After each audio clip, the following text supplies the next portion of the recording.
안녕하세요. 오늘 보내주신 2026년 2월 시장 분석 자료를 보니까요. 시장이 지금 거대한 구조적 변곡점을 지나고 있다. 이런 분석이 눈에 띄더라고요. 네, 맞습니다. 이게 정말 중요한 지점인데요. 그래서 오늘 저희의 목표는 명확합니다. 시장을 흔드는 세 가지 큰 파도, 그러니까 AI 투자 열풍의 변화, 또 미국의 새로운 관세 정책, 그리고 탈달러화 흐름 속에서요. 왜 STHD ETF가 단순한 배당주가 아니라 이젠 포트폴리오의 튼튼한 닷으로 주목받고 있는지 그걸 한번 같이 파헤쳐 보려고 합니다. 맞아요. 이 세 가지 흐름이 다 따로 노는 게 아니라 서로 막 얽혀 있거든요.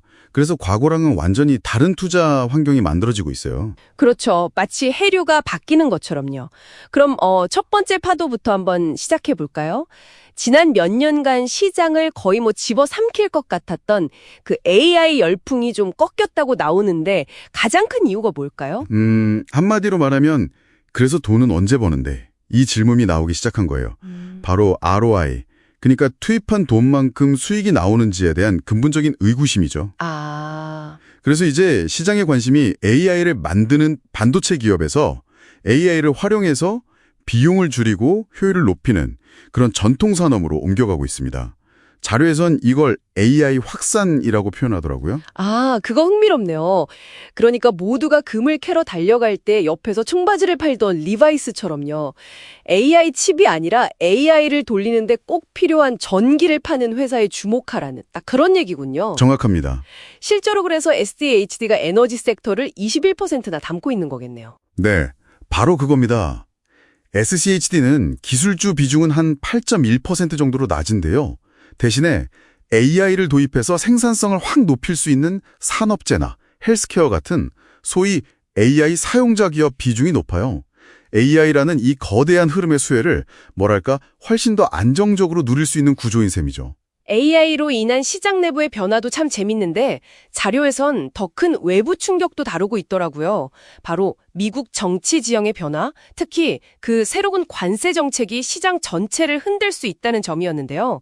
와, 저는 이 부분 읽으면서 정말 놀랐습니다. 그렇죠. 모든 수입품에 10% 기본 관세를 붙이고 특히 중국산에는 60%가 넘는 60%요? 네, 그런 고율 관세를 부과하는 정책은 그야말로 게임 체인저가 될 수 있습니다. 이건 내수 중심 기업이랑 수입에 의존하는 기업의 운명을 완전히 갈라놓을 거예요. SCHD 포트폴리오를 딱 뜯어 보니까 이 변화에 어느 정도 대비가 되어 있다는 느낌을 받았어요. 예를 들어 최대 보유 종목이 된 로키드 마틴 같은 방산업체는 줄 고객이 미국 정부니까 관세 영향에서 자유롭고요. 오히려 국방비가 늘면 수혜를 보겠죠? 맞아요. 물론 그 포트폴리오 안에도 리스크는 있습니다.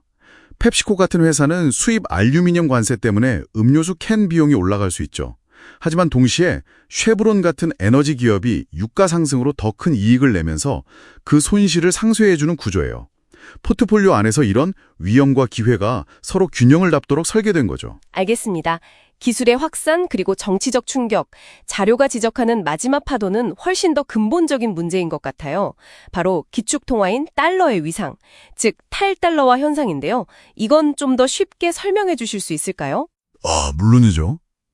간단히 말해서 전 세계적으로 미국 달러 말고 다른 통화로 거래하려는 움직임이 커지는 현상이에요. 미국의 그 막대한 재정 적자 문제랑 맞물려서 달러 가치가 예전만큼 안정적이지 않을 수 있다는 그런 우려죠. 이게 국채 금리를 높게 유지시켜서 단순히 고정된 배당만 주는 주식의 매력을 떨어뜨리게 돼요. 그럼 배당주인 SCHD한테는 오히려 불리한 환경 아닌가요? 바로 그 지점에서 투자자들의 생각이 바뀌고 있는 겁니다. 이제는 그냥 고정된 배당이 아니고요. 인플레이션을 이겨낼 만큼 성장하는 배당을 훨씬 더 중요하게 보거든요. 배당 자체가 성장하는? 네. 특히 달러 가치가 불안해지면 원자재 가격은 오르는 경향이 있잖아요. 그런데 SCHD는 에너지랑 원자재 관련 기업을 21%나 담고 있어서 자연스럽게 그 위험을 방어해 줍니다. 일종의 보험을 들어놓은 셈이에요. 이건 기술주 중심의 다른 ETF들은 갖지 못한 아주 강력한 무기죠. 종합해보면 결국 2026년은 화려한 성장 스토리보다는 꾸준히 돈을 버는 진짜 현금 흐름의 가치가 재평가되는 시기다 이 말씀이시군요. 맞습니다. 그리고 SCHD는 저평가된 가치, 인플레이션 방어 능력, 그리고 검증된 기업들의 현금 창출력을 무기로 이 거친 파도를 헤쳐나갈 준비가 되어 있다는 거고요. 네.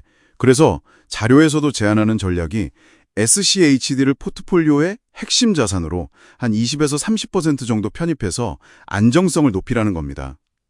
시장이 흔들릴 때마다 꾸준히 적립식으로 모아가면서 받은 배당을 다시 투자하는 방식이 아주 유효해 보여요. 좋습니다. 마지막으로 이 질문을 한번 던져보고 싶네요. 자료에서는 SCHD를 2026년에 거친 파도를 넘을 가장 튼튼한 방주라고 표현했어요. 모두가 화려한 기술주의 성장에 열광할 때 어쩌면 이렇게 꾸준하고 예측 가능한 현금 흐름을 만드는 기업들이야말로 가장 견고하게 부를 쌓아가는 진짜 방법이 될 수는 없을까요?